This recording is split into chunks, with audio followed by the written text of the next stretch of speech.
People who've interacted with a psychopath. What made you realize they were one?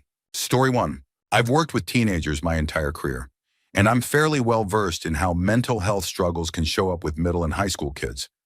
We had one kid, let's call him Evan, not his real name. I generally understand why kids are popular, but this kid confused me. He wasn't charismatic in the hallway, he wasn't a party kid, he wasn't athletic, he wasn't funny, and he certainly wasn't kind. This kid always had fanfare and would pick out one other male peer and essentially overwhelm them with attention. He built emotional bonds with them and then totally used it for his benefit. He would pick a teacher and constantly torment them. For example, for creative writing, he wrote about how a character in his story named Kevin, again not real but very close, had gone to a teacher's house that happened to have a dog like the teacher had. And he wrote in disturbing detail about how he mistreated it. Not killing it, but harming it. He'd change details just enough and say he was mimicking Vonnegut or something like that. When he got disciplined for it, he had the current favored male peer talk sense into the teacher.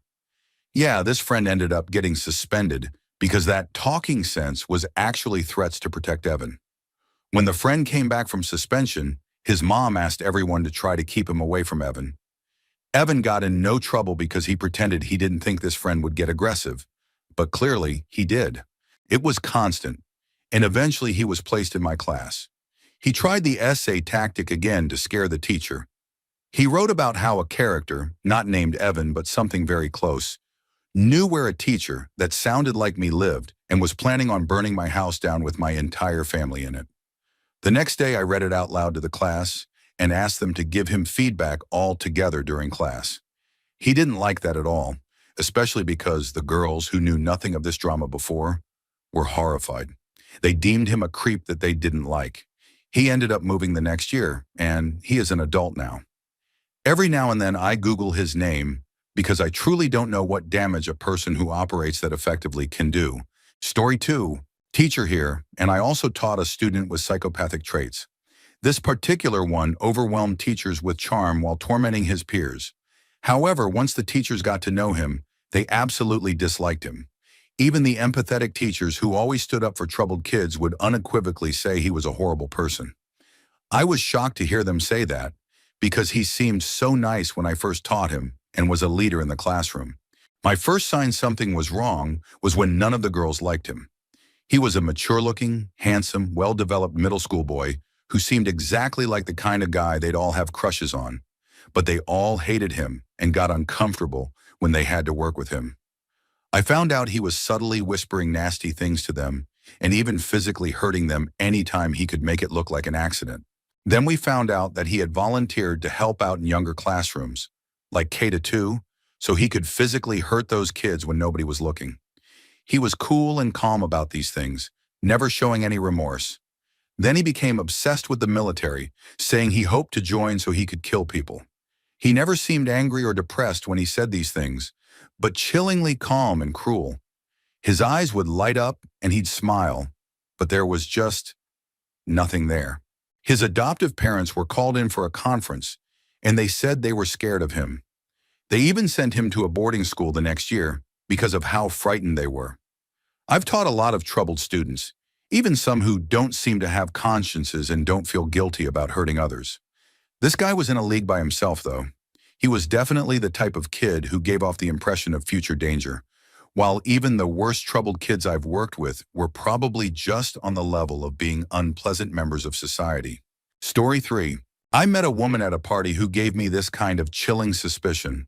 She was sociable and easily commanded the attention of every small gathering she was in. She leaned on the complaints about her job to keep the conversation about her. She was a nurse working in the maternity ward, and she went on about the hours and the pay and everything. To change the vibe, I asked her what she liked about her job, and she lit up. But what she said didn't come down to her coworkers, or helping people, or making a difference. Her answer amounted to power. She absolutely glowed as she described how fragile new mothers are and how many subtle things could go wrong. She was proud to say how she knew when a mother wasn't going to make it through the night without complications, and how she was the only nurse on the floor who could help the mother. She loved how she was in control over a precious and delicate thing that could not be replaced. I remember feeling deeply uncomfortable by her answer and that smile of hers. I still remember that smile. Others around us at the time picked up on it too.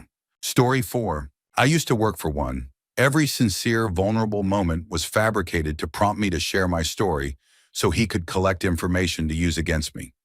He used to get upset that he was so open with me, and I was like a brick wall. Sir, I'm at work.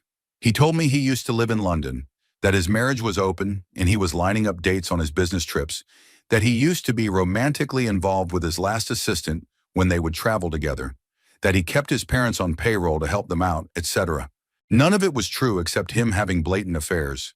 He would name drop people of influence, saying so-and-so was an old friend, just compulsively lying to make himself seem important. He would fabricate dramatic situations that were my fault, so he would have an excuse to scream literally at me, like wording a phrase just wrong enough that I would misstep. His eyes would go absolutely black. I started questioning when I met someone close to him in his personal life and asked, "Oh, was that when he lived in the UK?" Insert confused expression. I got coffee with his former assistant, and she told me she had never traveled with him, let alone had an affair with him. It was all a lie. I screenshotted him making really obscene sexual comments toward me on Slack. Still not sure what to do with it all. Obviously, I don't work for him anymore. To say I had PTSD would be dramatic, but the emotional whiplash of someone being manipulative and having power over you left me scarred in unexpected ways for a long time. Now I just see him as a tiny piece of garbage. Story 5. I fell in love with this guy who did a lot of extreme sports, dangerous stuff, all the time. I went through a seriously traumatic event when I was on my way to meet him for vacation. He had been so charming and made a lot of grand romantic gestures back then. He impulsively got us tickets to a cruise. I got to town a day before him to visit family. I went out with friends the night before he arrived, and things went very wrong. When he got off the plane, he found out that I had been attacked. Instead of coming to me at the police station, he told me I should have fought harder and that I had ruined his vacation. He went on the cruise without me. He went straight to the ship and didn't even bother to see me. It broke my heart at one of the lowest moments of my life. When we got to talk about it later, I told him I had noticed his lack of empathy, thrill-seeking, and impulsive behavior. I had also noticed that he was always happy. He looked at me without a mask for a moment and told me I was very observant. It was chilling. He could move so easily from this charming guy who seemed almost selfless to someone I didn't recognize. Story 6. I work in a prison and have dealt with people officially diagnosed with psychopathy. The best way I can describe it, and keep in mind this is coming from someone who knew what they were walking into. There is something missing in their brain. You can see it in their eyes that there is a void behind them. And when they talk to you, it's just a big game. I'm not just talking about a lack of empathy, which it is, but an emptiness that is not natural. Inmates play games, lies, manipulation, pretending to be clueless to test what you know. It's part of their world. But with those individuals, there is a lot more calculation and measuring in their interactions with you that just doesn't exist with regular inmates. It's like they are constantly sizing you up, and you have to be very aware of what they are doing and just go along with it, sticking to policy, procedure, and your job. They love control, and they are always trying to take some of it from you. The key is to never allow it. Story 7. After high school, I moved to Modesto, California. Met a lot of cool people, and it was a life-changing experience. Through a mutual friend, I met this guy and his roommate who needed another roommate. Everyone was really cool. All his friends and family were cool, but no one told me about this guy. We'd cruise McHenry on weekends, smoke, go to parties, fun young adult stuff. His father was a pastor, so he grew up knowing the Bible. He was also really good at reading people. At first, I thought he was cool because I could also read people. I thought he used that gift to help others, but I later learned he was manipulating them with it. At first, it seemed like he did it to help people, but also to get them to believe in God. He would talk about being a good person and the Bible and such. His friends would hang out and we'd talk religion and life. But one day when he wanted to do a group prayer, his two friends got on their knees in front of him as he sat in his recliner. They bowed their heads and he said a prayer. I thought it was really weird, but I didn't say anything. I didn't join either. He asked why, and I just said I wasn't comfortable with it. That's when things started changing. He didn't like not having control over someone. I didn't know he tried this with everyone until he and I took a 3-day job in Oakland. He angered a lot of people trying to manipulate them. I tried talking to him about it and told him he wasn't the only person who could read people. So I did a read on him and told him what he was doing and how wrong it was. People who believed in him had his back and always looked out for him, but he was using them for personal gain. People thought he was the next Messiah for how well he could read them and tell them how they felt and thought. When we got back to Modesto, he wanted me gone. I didn't even see it coming. All these people just showed up and he went nuts. He had a prayer session and said if I didn't bow to him and ask for forgiveness, he was going to keep my stuff, call the cops, and get me kicked out. I wasn't on the lease. So I said, just give me my stuff and I'll go. I didn't have much, by the way. They bowed to him, he said a prayer, and then told them I was of evil and needed to be dealt with. He pointed at the floor transition and told his bodybuilder follower if I crossed it, to beat me up while he went through my things. As this was happening, like 15 people showed up, some of them his family. I was thinking, man, I'm going to get Mansoned. He gave me my stuff and told me to leave, then said to his people, notice how he didn't cross the line in the name of God, because he is of evil. They all agreed. I said I didn't cross the line because he threatened me, not because of religion. Everyone followed me outside to the parking lot where he kept saying crazy stuff about me being evil. I told him in front of everyone he was nuts like Charles Manson, manipulating people for personal gain and ego. I looked his bodybuilder friend in the eye and asked, you believe in this guy? What if he wants you to hurt someone next just because they won't bow to him? What kind of Christian acts like that? I said more, but I can't remember it all. He went nuts, took a pole lying on the ground, and was going to hit me with it. I just stood there and said, do it. You'll go to prison, maybe even share a cell with Manson himself. I asked, this is your Messiah? Can't think for yourselves? He didn't do anything but run back up to his apartment when everyone stood up for me at that point. His brother said, thank you, man. I've been waiting for someone to shut him down for years. Apparently, no one had been capable of intellectually shutting this guy down. It felt like being in the Twilight Zone. How could people not see what he was? If it wasn't for that night, they'd probably still be bowing to this guy or already drinking the Kool-Aid or something crazy. That was my last night in California. I can't forget the look in that guy's eyes when he knew he had power over someone when they bowed to him. It was like it turned him on or something. Story 8. I didn't realize he was one at first. We actually dated for 3 months, and I thought he might have high-functioning autism or something. Like I noticed he reacted to things differently. He was really cute, and we had a lot of the same hobbies. He liked to climb, so I kind of ignored it. But the longer we were together, I noticed little things, like how he would pretend when he thought he was supposed to be upset about something. He knew it was an upsetting thing, but only when he realized I or other people noticed would he have tears or act sad. He hit a wolf one time when we were on the way to a camping spot in northern Idaho. That was when I really saw it. He took a life and didn't even react. I know some people just don't think animals are important, but he didn't even swerve the car or show any emotion. He said it should have known better than to cross the road. And I cried because, to me, hitting a wolf was traumatic, and I wasn't even the one driving. They are beautiful creatures, and he looked right at me, stone cold, and said, you are ruining my weekend by crying. I need you to stop right now. I broke up with him as soon as we got home. I was too afraid to do it in the woods. Story 9. I dated a guy like this. I thought he had high-functioning autism as well, but I was wrong, and I apologize to people with autism for thinking that, as they are some of the most thoughtful people I've met in my life. I was with him long enough to see a few different examples. I caught him practicing facial expressions in the mirror a few times, which was odd, but the most disturbing time was when he was reenacting almost verbatim our conversation from earlier in the day. I had told him a friend of mine might have breast cancer, and I was really worried. He was quietly repeating the lines we had exchanged, mostly focusing on pretending to be me. He was very frustratedly confused about my dog. Jealous even? It's the only way I can describe how he acted when I had to leave to take care of her, talked about her, or interacted with her when he came over. Twice he felt comfortable enough to ask me why I would invest in an animal that doesn't add value or benefit my life in a practical way. It's a waste of time and money. When I explained that I loved her and that her existence was valuable for its own sake, it didn't make sense to him. My dog wasn't affectionate to him like she was with everyone else, but she wasn't afraid or aggressive toward him either. Still, I kept an eye out.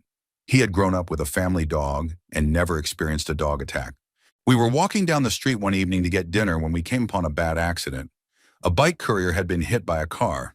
The groceries they'd been delivering were scattered on the ground in the middle of a pool of blood, and the courier was still lying there while paramedics worked on them. It was extremely shocking and sad, to say the least. People around us were crying and praying, and because the police had blocked off the entire intersection, we had to turn around and walk a different way to the restaurant. I remember this next interaction vividly, and it scares me to this day. I had openly expressed worry, sadness, fear, and hope for the person on the ground. But in a very deadpan tone, my ex coldly stated how incredibly inconvenient it was that we now had to reroute to the restaurant, even going so far as to say he didn't understand why.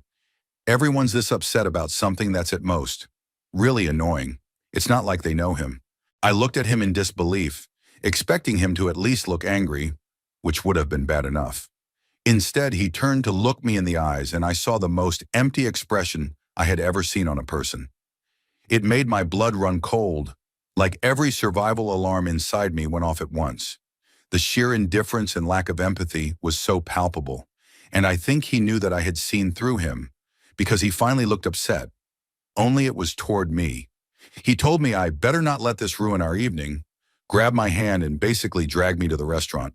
These were the most damning moments. We broke up after the accident. But there were lots of little things I could add to the list that make sense in hindsight. However, I think it's important to end on how extremely normal, even charming, their behavior is 99% of the time.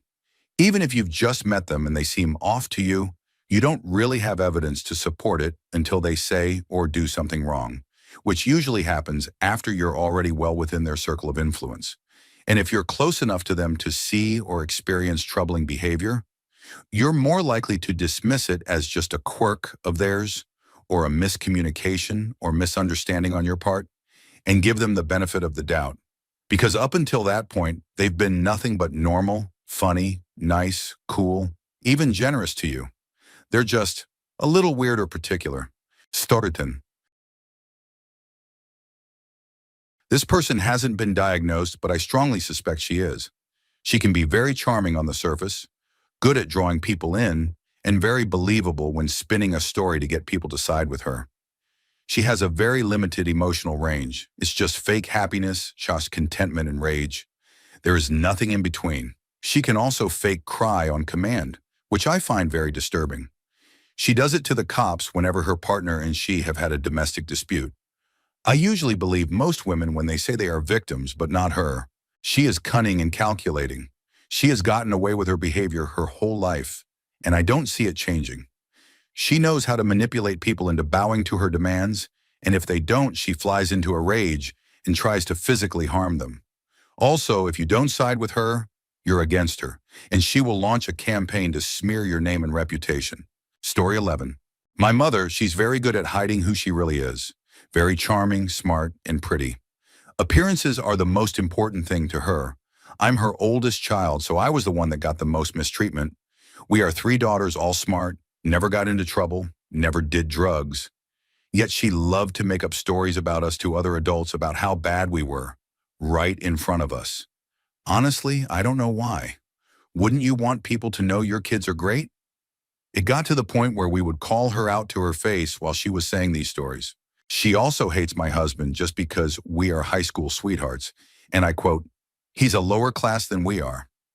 She's all sweet around extended family, and no one really sees who she truly is. We are low contact now because of her hatred of my husband and the terrible things she's done to him. I've started to tell a select few extended family members who she really is. I'm tired of everyone telling me how amazing my mother is. No, she is not. If she wasn't married to my dad, I would never speak to her again. I know this is late to the thread, but it felt good to get it out there. Story 12. Extremely manipulative, everything self-serving, but he could spin a story any way to get what he wanted and have people be very loyal to him. He was smart and could adapt and play almost anything to his favor. Looking back, I think it was the only thing that really excited him. He lied constantly like it was a game to him, even about mundane stuff. He would lie to create drama or pity for himself when needed. This guy flew women in from all over the world, telling each one he was in love with them. He dropped one at the airport and would swing around to the next gate to pick up another. He loved getting women to trust him, and it was a victory for him to get someone to leave their partner. He would throw people away like they were nothing afterward. His entire life was a lie, and I'm sure he's still causing chaos in the lives of others, particularly brunette women. Story 13, former manager. I realized that he would literally work me to death, and his only problem with that would be finding a replacement. 17 people in that company left within 6 months of him joining. People were crying at their desks. He implemented a ban on the dev team communicating with the marketing team.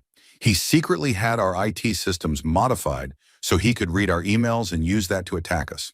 Imagine feeling like someone's knee is on your throat all day, every day. That struggle to breathe, the weight crushing you.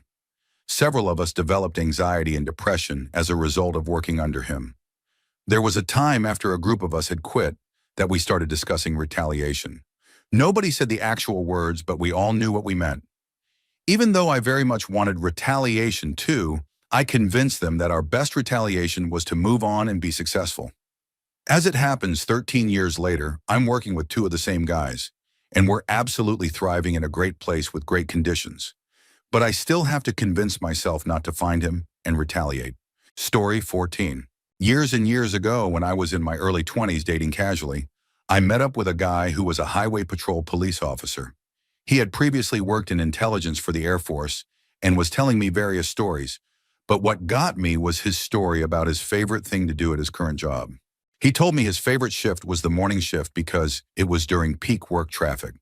He loved to look out for people who he could tell were in a rush. They weren't breaking the law or speeding per se, but he said he could just tell they were running late or had something important going on. He would pull them over and take as long as possible to run all their information, dragging it out and creating more stress for them. He had the widest smile, and his eyes looked manic as he told me this. He finished it off with something like, "Yeah, just knowing I've completely ruined someone's entire day brings me more joy than anything I ever did in the Air Force." A tiny example, but I'll never forget it. Story 15. My son.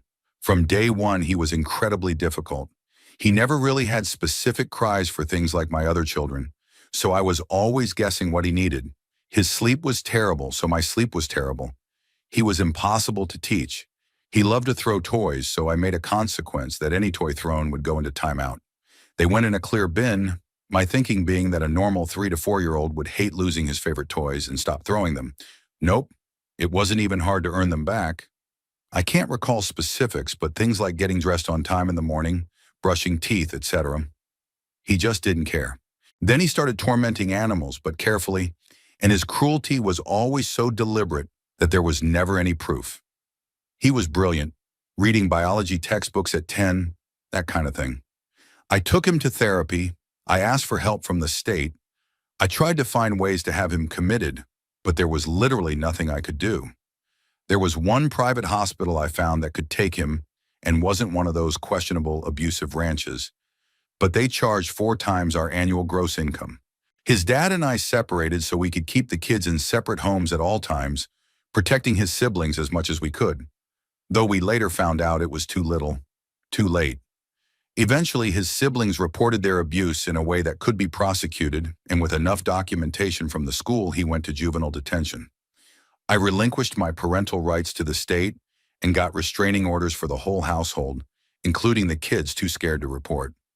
It's a horrific thing for a family, and there really isn't any support in the U.S. for those who have to survive it. Story 16. Their eyes were dead. The first night I met her, I told my friends, "She's got dead cow eyes." They thought it was funny, but didn't really understand what I meant. What I meant was that she was a sociopath. I could tell, very obviously somehow. She then entrapped one of my best friends and to this day ruins his life over and over, but he still takes her back. She has no shame. She did antisocial things without considering the consequences. She victimized people and couldn't tell she was doing it because it felt normal to her. She went to prison. She did hard drugs and drank through a pregnancy.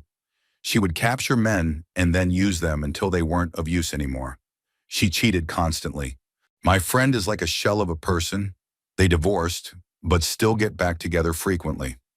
She just uses him up for money and support until she gets bored, and then moves in with someone else. When they get sick of her, she goes back to my friend again. It's sick. Being in the same room with her is like knowing there's a cobra crawling around, but not knowing exactly where. People like that will give you the creeps. Story 17. I used to work across the road from a state mental health hospital at a big box store. They treated all kinds of illness, including psychopathy and criminally insane patients. Those who were allowed, due to having a day pass or whatever it was called, would come either on their own, rare, or with caseworkers to do shopping. This didn't include prisoners, obviously, but sometimes we get patients who were just off. So I've interacted with a few.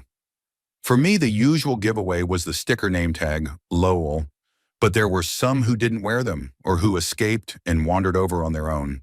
For me, it was their laugh. They actually tended to laugh a lot, but only at things they themselves had said or caused. And then it was an almost naughty child snicker, like they thought they were the cleverest person in the room. I can't say if this was a medication side effect, because I assume all those I interacted with were medicated, but that's how I could tell. Another thing was, they seemed to have a momentary delay in replying to things, like they were referring to a script or buffering. Again, maybe a medication side effect causing delayed cognitive processing, but it was a tell for me. Usually I'd notice these signs and then their caseworker would pop up to direct them back across the road. Story 18. I was raised by one, a sadistic monster. Not only was he deeply disturbed, with friends just like him, his degree was in film and video production, but he was also a master at manipulation and true gaslighting. Strangulation and drowning were used as forms of discipline. He had the shark eyes people talk about with psychopathic people, and he definitely was only happy when me, my mother, or my little sister were sad or terrified. He ruined things for the fun of it, made me think I was crazy and a bad daughter, to the point that my first genuine suicide attempt was at 6 years old. But it was the 90s, and my mother just dealt with it for years because she was an alcoholic. She was so used to the violence and fear and chance of dying from him before I was even born that she couldn't leave. Now, I legitimately have that disorder everyone on TikTok thinks is trendy to play dress up and pretend, but it's nothing like that. It's ruining my adult life. I could write a full dissertation about the man, my father, who ruined my life. I'm 35 now and attend trauma therapy 3 days a week. I am still panic attack level, afraid of the dumbest things, and I hate myself because he took any bit of self-esteem or self-worth I could have developed as a child. He essentially programmed my brain to self-destruct. I am not allowed to love or even like myself. I don't know how to trust or feel safe. I feel like a lost child 80% of the time. It's so messed up. The American court system failed me too when I finally reported in my 20s. They said, "Look at all the times she tried to hurt herself as a kid." His lawyer used the fact that he had made me genuinely want and attempt to end my life regularly from age 6 to 20 as proof that I was lying. Okay, I'm done. Sorry, this one is incredibly personal for me. And in case you're wondering, he was bailed out on $500,000 by his very wealthy sister. 1 year into being incarcerated, he walked free and still is to this day. People like him are absolutely the closest thing to actual demons walking this earth. Story 19. My aunt. Growing up with her, it was just, oh, that's just Aunt R. I didn't realize that my instinct to never believe her was because she was a dangerous psychopath, narcissist. She would tell you to come, give her a hug because you've got her blood running through your veins. But you could feel that she didn't actually love you. She just wanted to reinforce that family connection. Nothing ever felt genuine from her. She was always only halfway interested in anything. Then I noticed that my cousins were always made to stay in their rooms and play quietly. She was always so rude to waitstaff and customer service people. I hated being out in public with her. And why was my 8-year-old cousin teaching me to pluck my eyebrows the way her mom taught her? Because my aunt told her she was ugly and needed to fix her unibrow, if she was ever going to catch a man at 8 years old. When I was in high school, she disappeared. We thought her husband killed her. She popped back up again in California a week or two later with some biker guys she knew from high school. She came back for her youngest child and to sign divorce papers, then went back to California with her son for maybe 6 months before the guy got sick of her and sent them both back. Apparently it was pretty bad. My cousin was very young, but said it was an outlaw group, and he was basically left to his own devices while his mom partied. There were lots of small, awful things she did, like shutting her car door on my other aunt's dog and killing it. But the next truly awful thing was ignoring the signs of abuse on a little girl she babysat, who was later murdered by her abuser. This was about a decade after the California incident. She had remarried, and her husband had 2 daughters and 2 granddaughters. She used to babysit the granddaughters. One spring, the mother of both granddaughters started dating a new guy who was on meth. She also started doing meth. He suggested they split childcare duties. She would take care of the older one, and he would take care of the younger one, who was just 2 years old. During the weeks he was caring for her, he was actually doing terrible things that left physical evidence anyone else would have seen. A few weeks later, he murdered her. My aunt told my mom after the fact that she had noticed things like the little girl was missing toenails or had patches of skin missing from duct tape being pulled off, and she didn't think anything of it. Later, she and her husband tried to get custody or visitation rights for the older granddaughter, but the judge was so appalled that my aunt had the opportunity to help and didn't, that he denied their request and gave the child's father the discretion to decide visitation. Shortly after, her marriage reached the minimum length of time for equal marital assets. So she filed for divorce and accused her husband of terrible abuse, which was disproven, but she still walked away with a chunk of his retirement. When her oldest child finally went no contact with her, she teamed up with his unstable ex to try to fabricate evidence that my cousin was abusing his daughter. That ended with my aunt receiving censure, my cousin being granted full custody, and his ex's parental rights terminated. The most recent thing I know of is that she burned down her house while her husband was asleep inside. She claimed she was frying Brussels sprouts when supposedly grease caught the curtains on fire. Thank God the smoke alarm woke him up and he made it out. But she burned it down for insurance money. Anyway, that's what a psychopath looks like when they aren't in the news, aren't serial killers, and aren't smart enough to fake normalcy. She's miserable and alone now. She creates fake social media profiles to stalk the family. She uses elderly relatives to guilt people into talking to her. She threatens to destroy people's lives regularly. At funerals, weddings, or parties, we have to hide the details to prevent her from showing up. Occasionally, she tries to send my kids gifts. It's weird. My whole life, the identifying characteristic I've associated with her is that she's performative and empty. There's literally nothing to her other than scheming. No care, no genuine interests or hobbies, just pure self-interest and nothing else. You can feel the difference. Story 20. My stepdad growing up until that day, I thought he was really nice. That day he surprised me with a puppy, and I was so excited. He hated dogs, so I thought I'd never get to have one. He let me play with it for most of the day. Then when my mom was over at our neighbor's, he sat down with me, acting like he was going to play with it too. Suddenly, he pulled out an ice pick and shoved it right into the puppy's chest. He threw the ice pick into the bushes right behind us, but never took his eyes off my face, with that creepy grin he'd get when he was hurting me in some way. Like it was his favorite thing to do. Like it was funny or amusing. It was the same look my kids have today when I do an awesome science experiment that fills them with wonder. I can't explain it, but it was so out of context in that moment. It gave off an insect-like vibe, like it was an interesting experiment with no human emotion behind it, just staring at my face, watching how it would make me feel, and enjoying that it horrified me. The puppy gave a quick yelp, and my mom heard it and came running out. He was pretending to be sad, holding the puppy's stomach side down so she couldn't see the puncture. He said, "Oh, I don't know what happened. The poor thing just yelped and died. I guess maybe it had some kind of defect." It was so creepy how fast he could switch that mask back on. We buried it, and while my mom was praying once it was buried, he looked up at me, smiled, and winked. I was about 5, maybe. I have a terrible memory for time. But I instantly knew not to say a word. Somehow I just felt it deep in my bones. Most of the time, he was good at faking being personable, charming, and friendly, so the contrast was chilling when you were alone with him, and only when he decided to do something cruel. Over the years, who he picked and why he picked them felt so random. But I guess that was the day I realized it, even if I didn't have the word for it until a long time afterward. Story 21. My mother is one. To be honest, for the most part, you won't know they are a psychopath because on the outside, they are mostly unremarkable and often average. They will be polite and friendly or even outgoing and charming. For the most part, interacting with them feels the same as with anyone else. It took me a long time to understand psychopathy, not the way it's painted on TV or in crime documentaries. You're dealing with someone who is mentally exhausting, and over time it wears you down.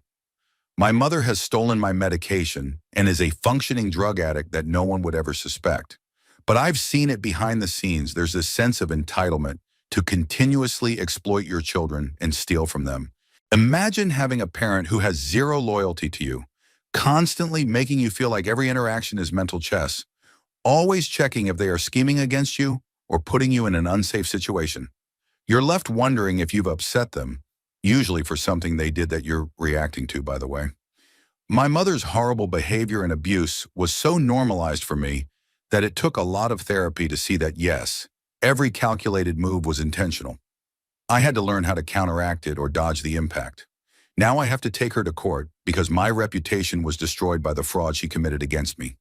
And you know how well she sleeps at night? Like a baby. Story 22. I started dating this guy. After about 8 months of abuse and exhausting every effort I could make to leave on my own, I finally asked for police help.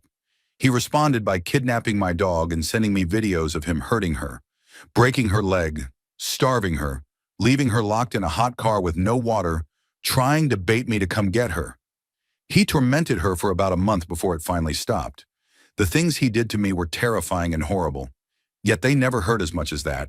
I don't know how he did it, but if I changed my number, he would have it within hours. It was very scary. I had to leave my home and hide for a long time. I had no idea who he really was until he stayed over for a weekend and never left. The first 6 months were good. He was amazing. I was head over heels. Then one day he just did a 180 and showed his real self. Things went downhill so fast it was intense to say the least. I wasn't allowed to be alone, even to use the bathroom. I could only talk on the phone on speaker, and I wasn't allowed to text. When I was finally free, I was so broken but so relieved. There is a silver lining, though.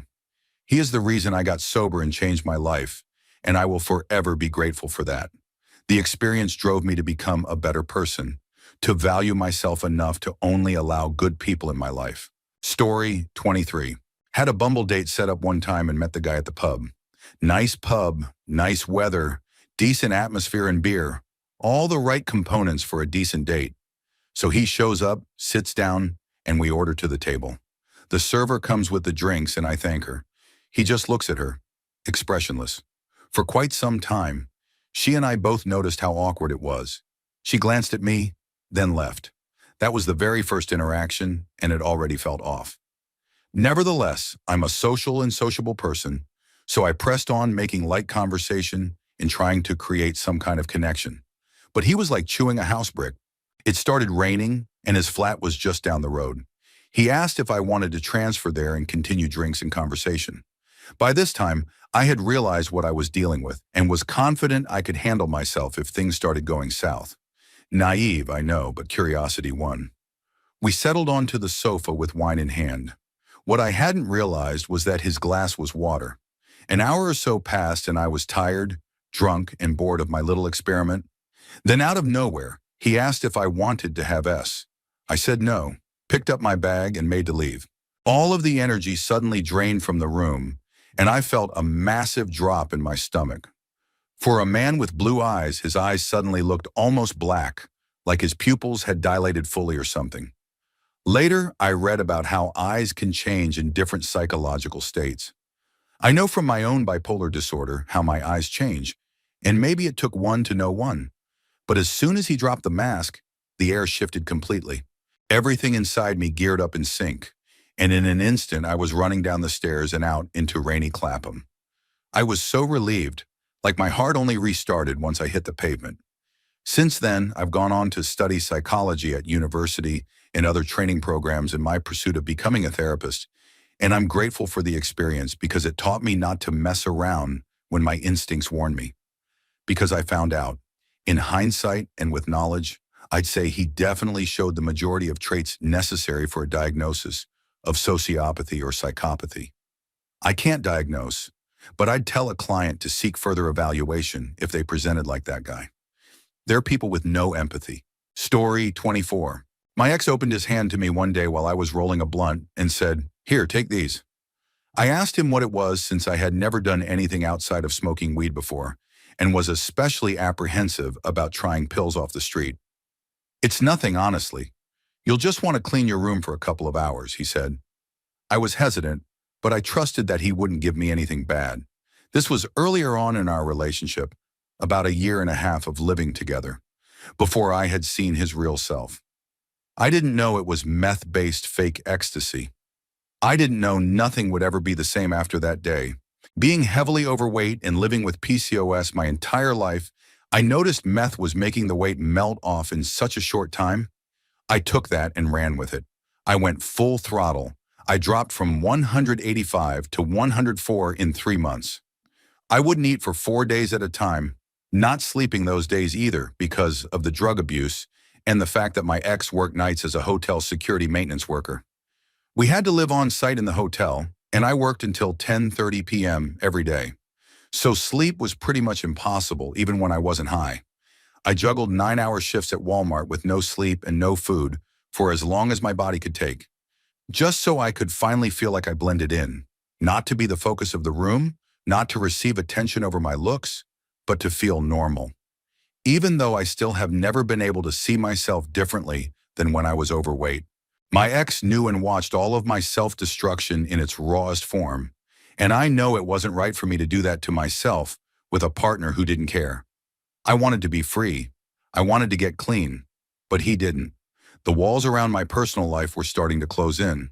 My coworkers commented on my weight loss every time I came into work, and the paranoia I felt about others noticing my addiction led me to have a panic attack in front of my boss, which ended in me quitting my job. I told no one about my personal situation or that I was struggling. My ex told me that nobody would ever love me more than him, not even my mother, and that she was trying to brainwash me to keep me from him. Not long after that, I told him I thought I should go back to the hospital because of the state of my mental health and the fear that I might not be able to talk myself down anymore. He told me, "No, because who is going to take me to see my probation officer?" I eventually left 3 years later. I am in a healthier place now, and I don't know whether he would be considered a psychopath, but being able to feel nothing while watching your partner self-destruct the way I did, and even using their eating disorder as a way to keep them using drugs when they want to get clean, feels like a pretty heartless thing to do. He eventually admitted that he knew the pills had meth and coke in them, and he gave them to me willingly so I would start using.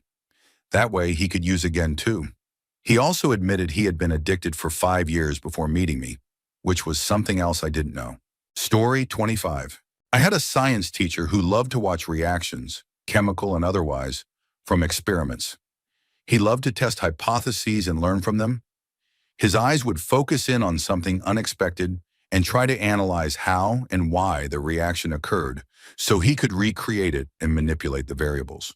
He had a pure passion and curiosity for understanding so that he could become a better scientist. Since school, I have noticed that same unsettling facial reaction, though more subtle, in certain people when they witness deep distress in someone else. While most in the room respond with empathy, confusion, or concern, a few display a fleeting expression of inappropriate fascination, and those individuals have been the most frightening in my life. My grandfather was one of them. He seemed to take satisfaction in creating fear for my father when he was young. Later, it became clear that he had treated several relatives in harmful ways and regularly mistreated a step-relative when her parent was not attentive. My father remembers very little of his own childhood, but he always knew deep inside never to leave me alone with his father.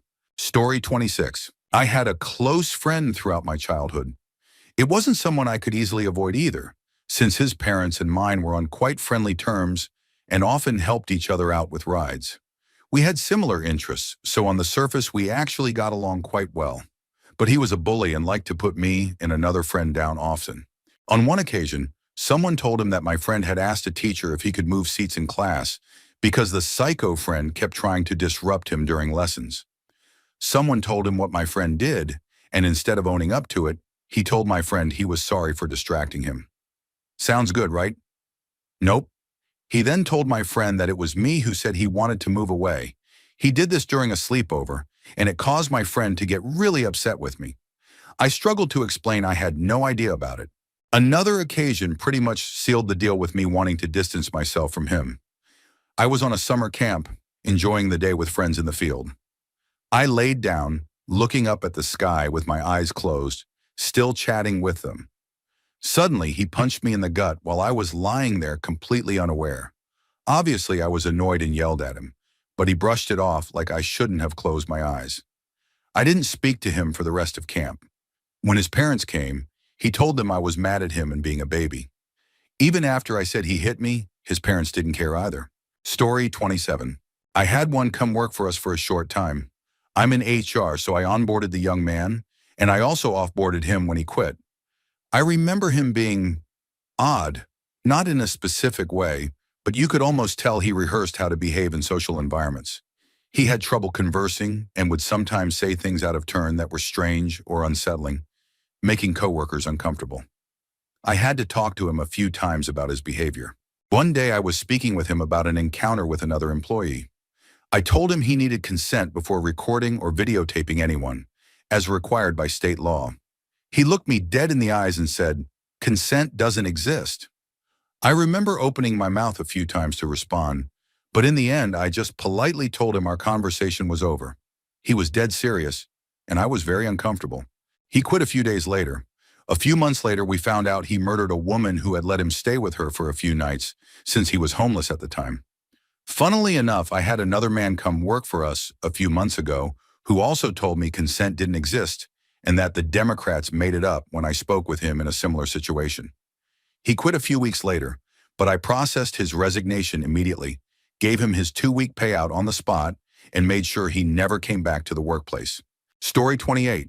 I have conducted interviews in prisons as part of my job, and one of the tasks was gathering the prisoners, introducing myself, and politely asking them to participate. In the women's prison, the only one of its kind in my country, I encountered a sweet, docile woman who was so intriguing and sad at the same time that I wanted to talk to her. She saw that I was genuinely interested in her story about life inside and agreed to fill out the questionnaire and talk more. She kept touching my arm and calling me by my name. Ms. E, I would like to talk to you some more. We were given strict rules to keep boundaries between us and them, so I said that all of the visits to the closed ward should be handled by someone else from my team. Still, she asked about me many more times. When wrapping up on the last days, one of the prison officers said, "It's interesting that you were so nice to him." She had a very distinctive name, and I immediately froze. She had murdered her mother and her sister. I later read her file. I had seen the pictures. I had been doing this job without thinking much about what these people had done to end up in prison. I didn't want it to cloud my judgment. But afterwards, I was much more aware. Story 29. I suspect that a boy I looked after for a year might be one. Out of nowhere, he once described to me that he had no feelings, was extremely bored with everything, and always acted as if he had emotions by imitating other people's facial expressions and gestures. He even explained how he had rehearsed his smile for the right situations. He also had a noticeable sadistic streak. He was highly manipulative, and it felt as if he wasn't really a child at all. When I looked into his eyes, it didn't feel like a child looking at an adult.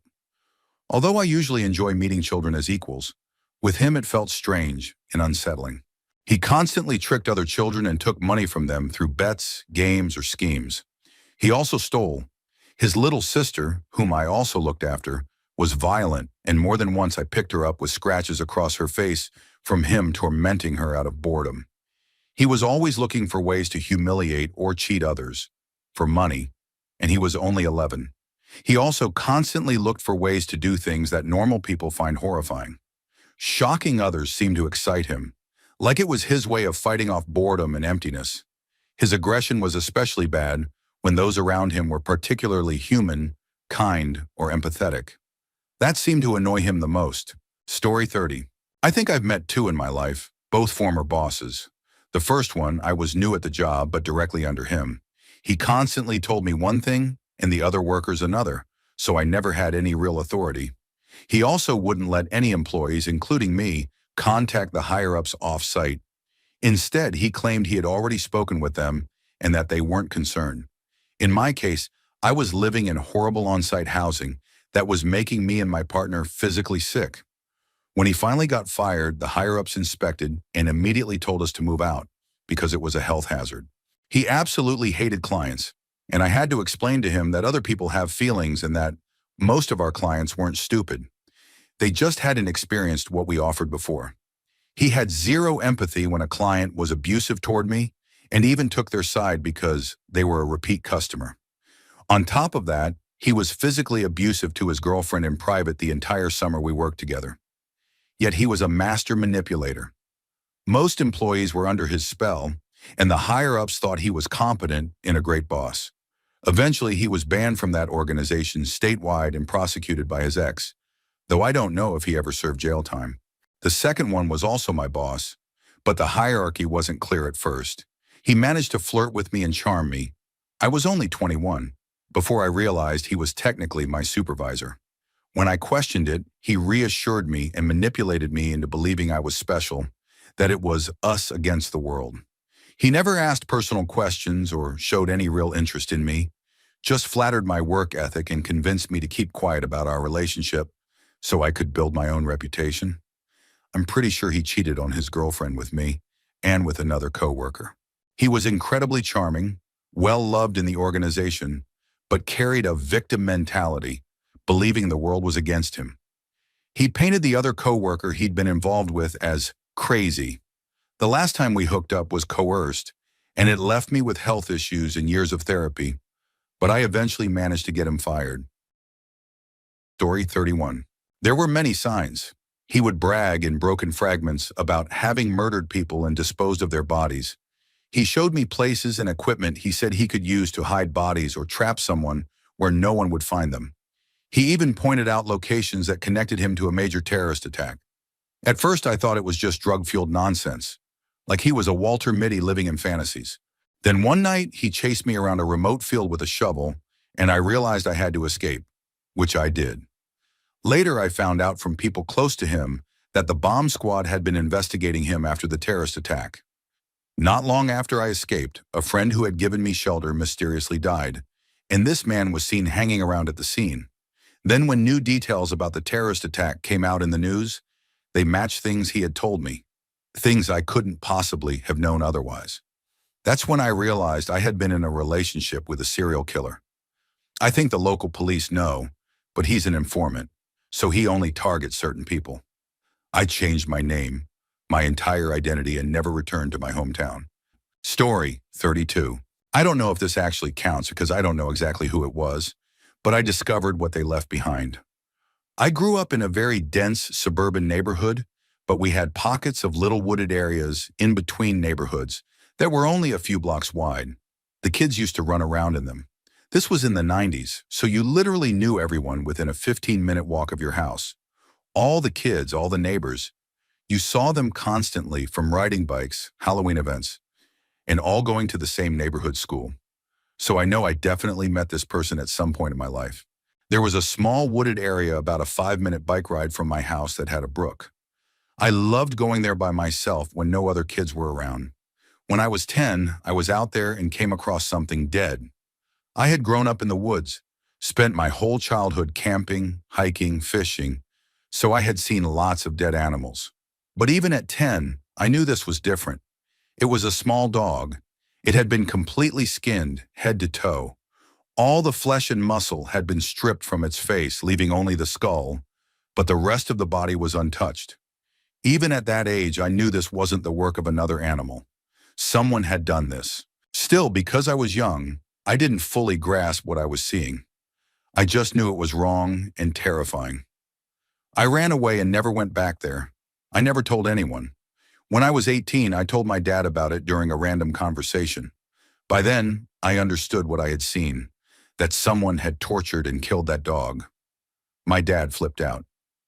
"Why did you never tell us about that?" he yelled. He knew exactly what it meant, and that at the very least it should have been reported to the police. I just told him, "I'm sorry. I was 10. I didn't understand. I just thought it was scary."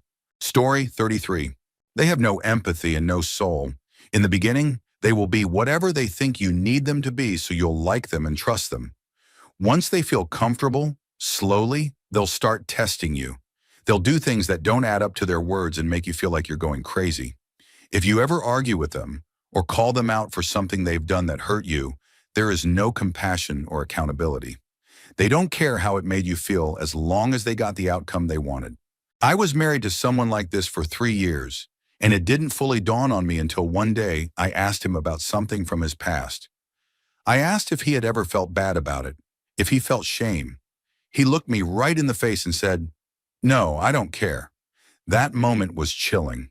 These are the most dangerous people because they lack feelings, emotions, shame, and guilt.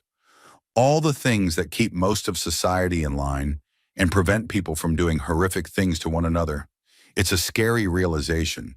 I kept thinking that he was the type of person who could hurt someone and then go out to lunch with friends like nothing happened. Story 34. One of our students was diagnosed with psychosis after he had left our campus. He was only 10 years old. His childhood had been tragic. His mother had cancer during her pregnancy, and after he was born, she had to immediately start chemotherapy. For the first 2 years of his life, she couldn't interact with him much due to her treatments. This deprived him of a normal start, with little human connection. His father had to work constantly to pay medical bills, so he grew up without consistent nurturing. From the very beginning, he was different.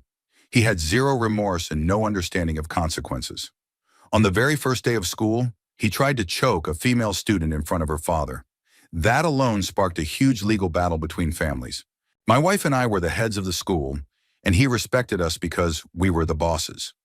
We also spoke to him calmly and never lost our tempers, so I was usually able to control him during the 2 years I taught him. But anyone he viewed as beneath him, including other teachers, he treated with cruelty. He would play rough with other kids until they cried, and instead of stopping, he would laugh about it. Eventually, it became clear we couldn't help him anymore. We weren't trained to handle this type of need, so his mother sought out a specialist. He wasn't behind in academics, but emotionally and socially, he was very different. A few months later, a famous TV show contacted us to film at our campus, since he had attended our private academy for 2 years. His mother had applied for help from a well-known child psychologist in Korea, and her story was chosen to be nationally broadcast. We declined to be part of the filming because he still lived in our town, and we didn't want other kids to view him differently and outcast him further. The show wanted us to pretend to teach a class for the cameras, but we knew if word got out, he would face even more bullying, not just from kids, but also from parents. In the end, the show followed the family for weeks. After careful observation, the specialist diagnosed him with psychosis, and he began receiving therapy. Story 35. My brother is a diagnosed psychopath. As a teenager, he was evaluated in a hospital after it was discovered that he had planned a school attack. He was kicked out and placed in a camp, and that's when he was officially diagnosed. He's lived his life without caring about consequences. He has multiple addictions, uses illegal drugs, and has been in and out of jail and prison for crimes ranging from violent assaults to white-collar scams. He abused my service dog, tampered with my food to make me sick, and deliberately started arguments to trigger my seizures. When I was a teen, he stabbed and nearly killed my biological father. Not a good man himself, but still. My brother has bragged about killing someone in another state, though he never gave a name or location, and of course, no one will prosecute based on hearsay. He goes out looking for fights just to release his anger. He finds violence funny. His emotions are fake. He lacks accountability and empathy. I didn't grow up very closely with him because he loved running the streets more than being home. But when my nephew died by suicide, something my brother was the catalyst for, and later when we lived together for 6 months, I finally saw him for what he truly was. He's dangerous, and that's why I now have a restraining order against him.